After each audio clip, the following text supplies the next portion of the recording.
चाहे मनुष्य कितना ही अभागा क्यों न हो, यदि वह प्रतिदिन प्रातः 3 बजे से 6 बजे के बीच ब्रह्म मुहूर्त में उठकर एक विशेष साधना या कर्म कर ले तो जीवन में वह सब कुछ प्राप्त कर सकता है जिसकी वह कामना करता है।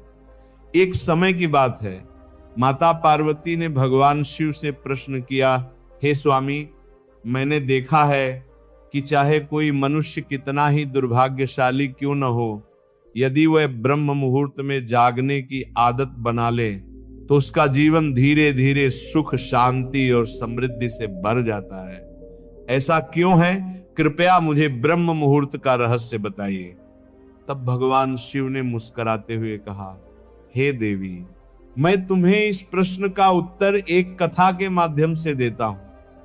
तुम इस कथा को ध्यान पूर्वक सुनना, क्योंकि जो भी मनुष्य इस कथा को पूर्ण श्रद्धा से सुन लेगा वह इस अमूल्य समय को कभी अपने हाथ से जाने नहीं देगा और ब्रह्म मुहूर्त का रहस्य जानकर उसका पूरा जीवन बदल जाएगा। इतना कहकर भगवान शिव कथा सुनाने लगे और बोले, बहुत समय पहले की बात है, काशी नगरी में दीनू नाम का एक लड़का रहता था। वह स्वभाव से बहुत अच्छा था, किंतु उसमें एक गंभीर अवगुण था। उसे देर तक सोने की आदत थी। प्रातः उसे जगाने के लिए घर वाले अनेक प्रयास करते, परंतु वह प्रतिदिन देर से ही उठता और 9 बजे से पहले उठना उसके लिए असंभव सा था। जब वह छोटा था तब परिवार वालों ने सोचा कि उम्र बढ़ने के साथ उसकी ये आदत स्वयं ही सुधर जाएगी, परंतु जैसे जैसे वह बड़ा होता गया ये आदत और भी गहरी होती चली गई। संसार इधर उधर हो जाए पर वह समय पर जाग नहीं पाता था। उसके पिता इस आदत से अत्यंत दुखी और चिंतित रहने लगे थे, क्योंकि धीरे धीरे उस लड़के को नकारात्मक शक्तियों ने घेर लिया था।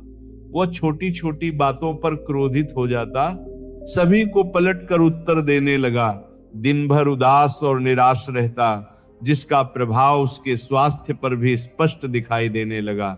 जब दीनू ने देखा कि उसके सभी मित्र जीवन में सफल हो चुके हैं और वह स्वयं वहीं का वहीं खड़ा है, तो उसकी चिंता और बढ़ गई और वह अपनी असफलताओं के लिए ईश्वर को दोष देने लगा। वो बार बार यही कहता कि उसकी किस्मत ही खराब है, जबकि उसके पिता भली भांति जानते थे कि उसके जीवन की असफलता का वास्तविक कारण क्या है। भगवान शिव ने आगे कहा, हे देवी, एक दिन उसके पिता को किसी सिद्ध सन्यासी के बारे में पता चला जिन्होंने अनेक लोगों का जीवन बदल दिया था। ये सुनते ही उन्होंने निश्चय किया कि वे अपने पुत्र की समस्या लेकर उसी सन्यासी के पास जाएंगे। उन्होंने सन्यासी को दीनू की आदतों और उसके व्यवहार के विषय में सब कुछ बताया। तब सन्यासी ने कहा, कल अपने पुत्र को मेरे आश्रम में लेकर आना। पिता घर लौट आए, पर वे भी जानते थे कि यदि वे सीधे सीधे अपने बेटे से सन्यासी से मिलने को कहेंगे तो वो कभी तैयार नहीं होगा। इसलिए उन्होंने एक उपाय सोचा और दीनू को पास बुलाकर कहा, तुम्हारे सभी मित्र जीवन में सफल हो चुके हैं, क्या तुम भी सफल नहीं होना चाहते? ये सुनकर लड़के ने उत्तर दिया, जरूर पिताजी, मैं भी सफल होना चाहता हूं, लेकिन जब भी मैं अपने मित्रों से उनकी सफलता का रहस्य पूछता हूं वे मुझे कुछ भी स्पष्ट रूप से नहीं बताते।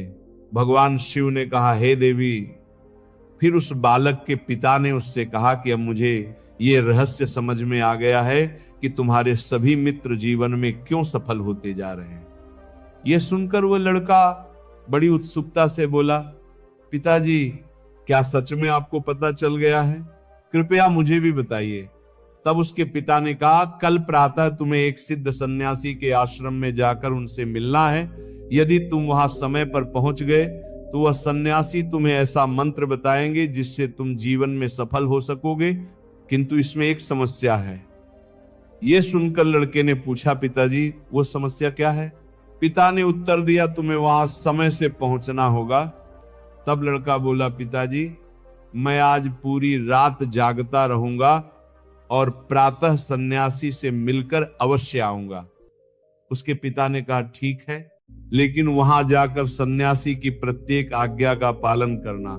पिता की यह बात सुनकर वह लड़का अत्यंत प्रसन्न हुआ। जीवन में पहली बार उसने पूरी रात जागने का प्रयास किया, किंतु कुछ समय बाद उसकी आंखें भारी हो गईं और वह गहरी नींद में सो गया। अगली सुबह जब उसकी आंख खुली तब तक सन्यासी से मिलने का समय समाप्त हो चुका था। उसके पिता ने निराश दृष्टि से उसकी ओर देखा और कहा, तुम जीवन में कभी सफल नहीं हो पाओगे, जाओ और जाकर फिर से सो जाओ। पिता के ये शब्द उसके हृदय को भीतर तक चीर गए। अत्यंत दुखी होकर उसने मन ही मन स्वयं को चुनौती दी कि अगली सुबह वह किसी भी कीमत पर सन्यासी से मिलने अवश्य जाएगा। उस रात उसने अपने पैर में एक छोटा सा घाव बना लिया ताकि पीड़ा के कारण उसे नींद ना आए, और सचमुच उस रात वह सो नहीं सका। भगवान शिव ने कहा, हे देवी, यह उसके जीवन का पहला अवसर था जब उसने सूर्योदय को अपनी आंखों से देखा। उस दृश्य को देखकर उसके भीतर एक अद्भुत शांति और चेतना का अनुभव हुआ। वह तुरंत तैयार होकर सन्यासी से मिलने चल पड़ा और उस दिन उसे स्वयं में एक अलग ही परिवर्तन महसूस हो रहा था। जब वह आश्रम पहुंचा तो उसने देखा कि सन्यासी अपने सभी शिष्यों के साथ ध्यान में लीन बैठे हुए हैं। कुछ समय पश्चात जब ध्यान समाप्त हुआ तब वह बालक सन्यासी के समीप पहुंचा और उन्हें प्रणाम कर बोला, गुरुदेव, क्या आपके पास कोई ऐसा मंत्र है जिससे मैं भी अपने मित्रों की तरह सफल बन सकूं और एक अच्छा जीवन जी सकूं? भगवान शिव ने कहा, हे देवी, ये सुनकर सन्यासी मुस्कुराए और बोले, तो तुम वही बालक हो जिसके पिता मुझसे मिलने आए थे। उन्होंने तुम्हारे विषय में मुझे सब कुछ बता दिया है। मैं तुम्हें वह मंत्र अवश्य बता दूंगा। परंतु जैसे ही बालक ने परंतु शब्द सुना वह घबरा गया और तुरंत बोला, परंतु क्या गुरुदेव? तब सन्यासी ने कहा, मैं तुम्हें वह मंत्र दूंगा, किंतु उससे पहले तुम्हें अगले 21 दिनों तक मेरी प्रत्येक आज्ञा का पालन करना होगा। मंत्र मैं 21 दिनों के पश्चात ही बताऊंगा और इन दिनों में जो भी कार्य मैं तुम्हें दूंगा उसे पूर्ण निष्ठा से करना होगा। यदि तुम्हारा संकल्प बीच में टूट गया या तुम किसी भी दिन असफल हुए तो उस मंत्र का कोई प्रभाव नहीं होगा। दृढ़ निश्चय के साथ बालक ने कहा, गुरुदेव, मुझे आपकी सभी आज्ञाएं स्वीकार हैं। मैं अगले 21 दिनों तक आपका दास हूं। आप जो भी आदेश देंगे मैं उसका पालन करूंगा। मुझे केवल उस मंत्र के विषय में जानना है। भगवान शिव ने कहा, हे देवी। तब सन्यासी ने कहा, ठीक है, कल से तुम्हारी साधना आरंभ होगी। तुम इसी आश्रम में निवास करोगे? बालक तुरंत इसके लिए तैयार हो गया। सन्यासी ने आगे कहा, यहां रहते हुए तुम्हें प्रतिदिन ब्रह्म मुहूर्त में उठना होगा, अन्य शिष्यों के साथ ध्यान और तप करना होगा, साथ ही आश्रम के सभी कार्यों में सेवा भी करनी होगी। ध्यान रहे, यह संकल्प किसी भी परिस्थिति में टूटना नहीं चाहिए। भगवान शिव ने कहा, हे देवी। अब वह बालक सन्यासी की बातों से सहमत हो गया और अगले दिन से उसके कार्य और साधना के दिन आरंभ हो गए। इस बार उसने दृढ़ निश्चय किया था, किंतु 1 सप्ताह बीतते ही उसका संकल्प डगमगा गया और 8वें दिन वह देर तक सोता रहा। जब उसकी नींद खुली तो उसे तुरंत अपनी भूल का एहसास हुआ और वह व्याकुल होकर बोला कि मुझसे कितनी बड़ी गलती हो गई। वह रोता हुआ सन्यासी के पास पहुंचा और बोला, हे गुरुदेव, मेरा संकल्प टूट गया। अब मैं जीवन में कभी सफल नहीं हो पाऊंगा। तब सन्यासी ने उसे शांत स्वर में समझाते हुए कहा, वत्स, गिर जाना सफलता नहीं है। गिरने के बाद उठने से इनकार करना असफलता है। तुम एक बार फिर से आरंभ करो और नया संकल्प लो। तब उस लड़के ने सन्यासी से प्रश्न किया, गुरुदेव, प्रातः उठना इतना आवश्यक क्यों होता है और यहां सभी लोग इतनी जल्दी क्यों जाग जाते हैं? भगवान शिव ने कहा, हे देवी। तब सन्यासी ने उसे समझाते हुए कहा कि ब्रह्म मुहूर्त में जागने के पीछे गहरा विज्ञान और रहस्य छिपा है। यह सुनकर लड़के ने निवेदन किया, कृपया मुझे वह विज्ञान समझाने की कृपा करें। तब सन्यासी ने कहा, रात्रि को 4 पहरों में विभाजित किया गया है। पहला पहर रुद्रकाल कहलाता है, जिसका समय सायं 6 बजे से रात्रि 9 बजे तक होता है। दूसरा पहर राक्षस काल होता है, जो रात्रि 9 बजे से 12 बजे तक रहता है। तीसरा पहर गंधर्व काल कहलाता है, जिसका समय रात्रि 12 बजे से 3 बजे तक होता है। और अंतिम पहर मनोहर काल होता है, जिसे ब्रह्म मुहूर्त अथवा अमृत बेला भी कहा जाता है, जिसका समय प्रातः 3 बजे से 6 बजे तक होता है। यह वह काल होता है जब संसार की अधिकांश नकारात्मक शक्तियां निष्क्रिय अवस्था में होती हैं और सकारात्मक शक्तियां पूर्ण रूप से सक्रिय होती हैं। ब्रह्म मुहूर्त को देव मुहूर्त भी कहा जाता है, अर्थात यह देवताओं का समय होता है। भगवान शिव ने कहा, हे देवी। सन्यासी आगे बोला कि इस समय देवता पृथ्वी पर विचरण करते हैं और जो मनुष्य इस काल में जागृत रहता है उस पर उनका विशेष सकारात्मक प्रभाव पड़ता है। ब्रह्म मुहूर्त ऐसा समय होता है जब मनुष्य का मस्तिष्क अत्यंत शांत और रिक्त अवस्था में होता है। उस समय कोई अनावश्यक विचार नहीं होते और यदि व्यक्ति इस समय अध्ययन करता है तो वह ज्ञान शीघ्र ग्रहण करता है और वह लंबे समय तक स्मृति में बना रहता है। ये वो समय है जब ज्ञान को केवल याद नहीं किया जाता बल्कि उसे गहराई से समझा जाता है। इसी कारण आश्रम के सभी शिष्य तथा संसार के अधिकांश ज्ञानी लोग ब्रह्म मुहूर्त में ही जागते हैं। प्राचीन काल में जब कृत्रिम प्रकाश का कोई साधन नहीं था, तब लोग सूर्यास्त के साथ अपने दिन का समापन और सूर्योदय के साथ दिन का आरंभ करते थे। यही वह विधि थी जिससे मानव जीवन प्रकृति के साथ सामंजस्य बनाकर चलता था। भगवान शिव ने कहा, हे देवी।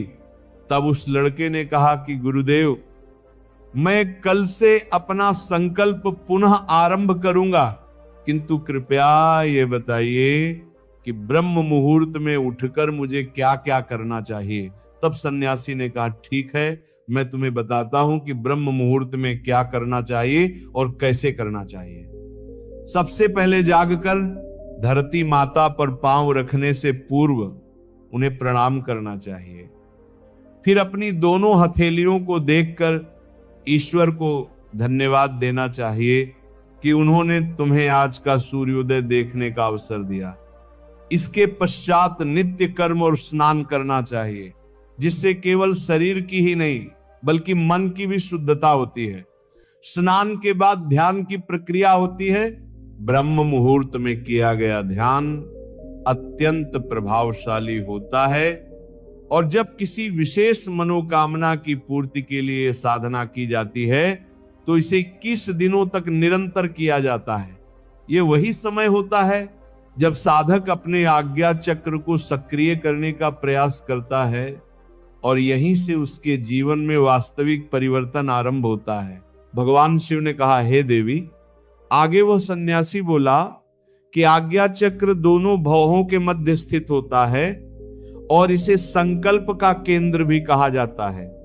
यदि इस चक्र पर ध्यान केंद्रित किया जाए और अपनी मनोकामना को निरंतर दोहराया जाए तो मात्र 21 दिनों के भीतर वह मनोकामना पूर्ण हो सकती है। यदि किसी के मन में कोई अधूरी इच्छा हो और वह उसे पूर्ण करना चाहता हो तो सबसे पहले उस इच्छा का स्पष्ट निर्धारण करना आवश्यक है। आपको वास्तव में क्या चाहिए, यह निर्णय दृढ़ता से लेना होगा। इसके पश्चात ध्यान की विधि आरंभ करनी चाहिए।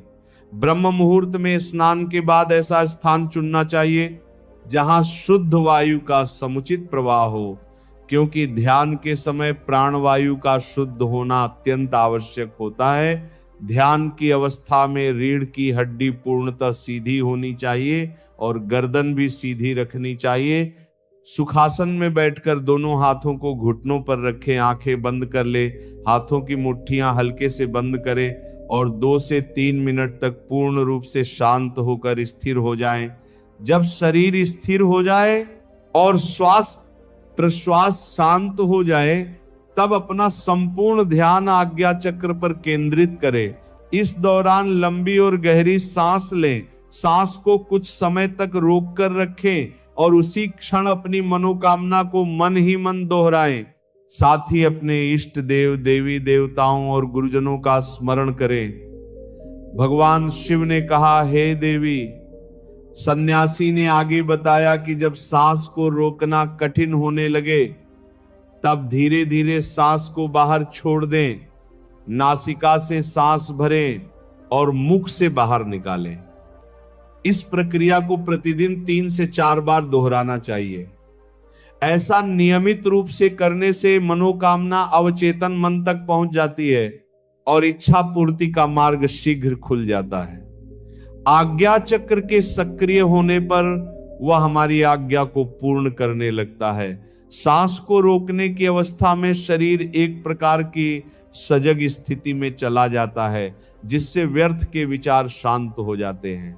ब्रह्म मुहूर्त के समय ईश्वर की विशेष कृपा होती है और यदि कोई व्यक्ति इस समय श्रद्धा और विश्वास के साथ अपनी इच्छा का चिंतन करता है तो उसकी मनोकामना शीघ्र पूर्ण होती है। भगवान शिव ने कहा, हे देवी। इस प्रकार सन्यासी ने उस बालक को ब्रह्म मुहूर्त का महत्व समझाया। अगले 21 दिनों तक उस बालक ने पूर्ण श्रद्धा और समर्पण के साथ इस विधि का पालन किया। अब वह पहले की अपेक्षा अधिक अनुशासित, शांत और संतुलित स्वभाव का हो चुका था। जब उसने अपना 21 दिनों का संकल्प पूर्ण कर लिया, तब वह अत्यंत प्रसन्न मन से सन्यासी के पास पहुंचा और बोला, हे गुरुदेव, मैंने 21 दिनों का संकल्प पूर्ण कर लिया है। अब कृपया मुझे सफलता का मंत्र बताइए। तब सन्यासी मुस्कुराए और बोले, पिछले 21 दिनों से जो अभ्यास तुम करते आ रहे हो, वही तुम्हारी सफलता का मंत्र है। जो व्यक्ति ब्रह्म मुहूर्त में जागकर ध्यान की प्रक्रिया को सही विधि से करता है, वह जीवन में कभी असफल नहीं हो सकता। तुम्हें अब ब्रह्म मुहूर्त का रहस्य ज्ञात हो चुका है। इसे जीवन भर अपनाए रखना। तुम्हें जीवन के लक्ष्य भी प्राप्त होंगे और सफलता भी। उस बालक ने सन्यासी को कृतज्ञता सहित प्रणाम किया और ब्रह्म मुहूर्त के नियमों का जीवन पर्यंत पालन करने का संकल्प लिया। भगवान शिव ने कहा, हे देवी, अब तो तुम्हें भी समझ में आ गया होगा कि ब्रह्म मुहूर्त का वास्तविक महत्व क्या है। तब माता पार्वती ने कहा, हे स्वामी, अब मुझे ब्रह्म मुहूर्त का संपूर्ण ज्ञान प्राप्त हो गया है। इतना कहकर माता पार्वती ने भगवान शिव को प्रणाम किया। वीडियो यदि आपको पसंद आया हो तो कृपया वीडियो को लाइक करें और इसे अपने मित्रों के साथ साझा करें। धन्यवाद।